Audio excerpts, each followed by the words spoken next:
Hello viewers, আসসালামু আলাইকুম। আমি মোহাম্মদ খালিদ হোসেন বলছি সাভার গান্ধারিয়া থেকে। আজকে আমি দেখাবো আমাদের এখানে যারা জমি কিনেছেন তারা কত নির্বিঘ্নে বাড়ি করতেছেন সেই ভিডিওটা।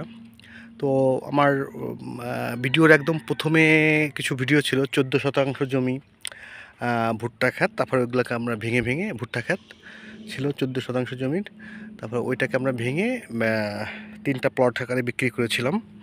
তো সেই জমিগুলো আজকে দেখাই। এই সামনে দিয়ে আমরা 12 ফিট রাস্তা রেখে আমরা বিক্রি করেছিলাম। প্রথমে বিক্রি করেছিলাম 5.5 শতাংশ, তারপরে 3 শতাংশ এবং তারপরে 3.22। তো এই হচ্ছে জমি। তো এই যে এখানে আমাদের এখানে এক ভদ্র এক আপু বাড়ি করে ফেলেছেন অলরেডি। এখন স্যানিটারি লাইন তারপরে সব কিছু করে ফেলেছেন। এখন এটা বাদ বাকিটা ঘিরে ঠিক করবেন। এই যে আর এক ভদ্রলোক, উনি একজন ইউনিভার্সিটির প্রফেসর, একজন প্রফেসর সাহেব, সে যে তার ভিত খনন আজকে শুরু হলো। ঠিক আছে, ইনি অবশ্য, এই ভদ্রলোক অবশ্য থাকার উদ্দেশ্যে বাড়ি করবে না। এই ভদ্রলোক অবকাশ যাপনের জন্য বাড়ি করবেন। মাঝে মাঝে এখানে এসে নিরিবিলি একটু গ্রাম পরিবেশ, যেহেতু ঢাকার থেকে একদম 5 থেকে 6 কিলোমিটারের ভিতরেই, সেই জন্য উনি একদম নিরিবিলি মাঝে মাঝে একটু সময় কাটানোর জন্য সাপ্তাহিক ছুটির জন্য বাড়িটা করতেছেন। এখানে ইনি তিনতলা ফাউন্ডেশন দিচ্ছেন। কোনো পাইলিংয়ের প্রয়োজন হচ্ছে না, লাল মাটি 5 ফিট গর্ত করে তিনি 3তলা একটা ডুপ্লেক্স, এখানে বোধহয় ডুপ্লেক্স বাড়ির মতো করবে আর কি, ছোট একটা করবে, যে মানে নিরিবিলি সময় কাটানোর জন্য আর কি ভদ্রলোক। তো এই যারা একটা বাড়ি করেছে এখানে মোটামুটি শহরের কোলাহল মুক্ত, শহরের কোলাহল মুক্ত এবং শহর থেকে একদম সব থেকে কাছে বাড়িটা করতেছে। তো যারা এরকম শহরের যে আছে, শহরের যে সুযোগ সুবিধা এবং গ্রামীণ পরিবেশে যারা বসবাস করতে চান, অনেকেই বসবাস করতে চান গ্রামীণ পরিবেশ, কিন্তু শহরের খুব কাছাকাছি থাকতে হবে। তো শহর থেকে অনেক সময় কাজে হাঁপাই যান, করেন, তখন এখানে এরকম কিছু বাড়ি ঘরদোর বা জমি কিনে রাখতে চাইলে আপনারা যোগাযোগ করতে পারেন। তো আমাদের এখানে আমি সবসময় বলেছি, এখানে কোনো চাঁদাবাজির প্রশ্রয় নেই, কোনো মাস্তানির মানে প্রশ্রয় নেই। তো এখানে দেখেন বাড়ি করতেছে, এখানে কোনো রকম কোনো ডিস্টার্ব করতেছে না কেউ, নির্বিঘ্নে বাড়ি করতেছে।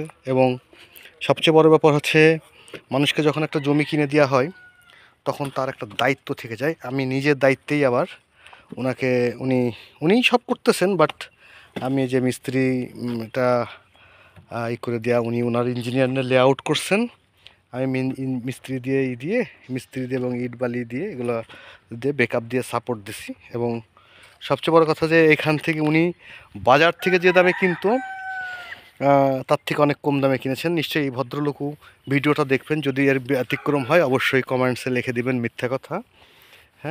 তো ওই ভদ্রলোক যে আর কি বাড়িটা করতেছে, তা উনি এই অর্ধেকটাতে বাড়ি করবেন আর অর্ধেকটাতে বাগান করবেন সামনের দিকে। ছোট্ট একটা বাড়ি করবেন, একদম ছোট্ট, হয়তো বা একটা বেডরুম একটা ড্রয়িং রুম সামনের দিকে থাকবে, এরকম কিছু আর কি। প্রথমে 1তলা করবে, তারপর 2তলা 3তলা করবে। তো যারা এরকম বাড়ি কিনতে চান, জমি কিনতে চান, তারা যোগাযোগ করতে পারেন। ধন্যবাদ, ভালো থাকবেন। আমাদের এখানে A block, B block, C block 4টে ব্লক আছে। এইটা বি ব্লকে, এই বাড়িটা বি ব্লকে হচ্ছে। একটা বাড়ি হয়ে গেছে অলরেডি, আর একটা হচ্ছে। তো আল্লাহর রহমতে কোনো সমস্যা নেই। এবং আমি সবসময় মানুষকে চেষ্টা করি নির্ভেজাল জমি দেওয়ার, কারণ ভেজাল জমি দিলে সেটার দায়ভার, আপনি একজনকে ভেজাল জমি দিয়ে যদি কোনো করেন, তাকে ক্ষতি করেন, এই দায়ভার এড়াতে পারবেন না। আপনি হয়তো কিছু পয়সা নেবেন, কিন্তু আপনার বিবেক সারা জীবনই করবে। এই কারণে আমি কখনোই জেনে শুনে আমি ভেজাল জমির বিজ্ঞাপন দিই না, এবং ভেজাল জমি বিক্রি করার চেষ্টাও করি না, এবং ভেজাল জমি কিনিও না। তো যারা এরকম নির্ভেজাল জমি কিনতে চান, যে এখনই বাড়ি করবেন, এখান থেকে দেখেন বিদ্যুৎ লাইনটা কত কাছে। এখানে এই রাস্তাটা চলে গেছে আবার আমাদের ব্যাংক টাউনে। এখান থেকে আবার মেট্রো রেল, আর একটা জিনিস, মেট্রো রেল এই গাছের ফাঁক দেখাই, একটু জুম করি, এই যে মেট্রো রেল। এই গাছের গোড়া দিয়ে আর ইটের ফাঁক দিয়ে সূর্যের জন্য ভালো দেখা যাচ্ছে না। তো এরকম যারা জমি কিনতে চান তারা দ্রুত যোগাযোগ করবেন। ধন্যবাদ। এই এই এই ব্লকটাতে জমির পরিমাণ ছিল 3 শতাংশ, পুরোপুরি 3 শতাংশ।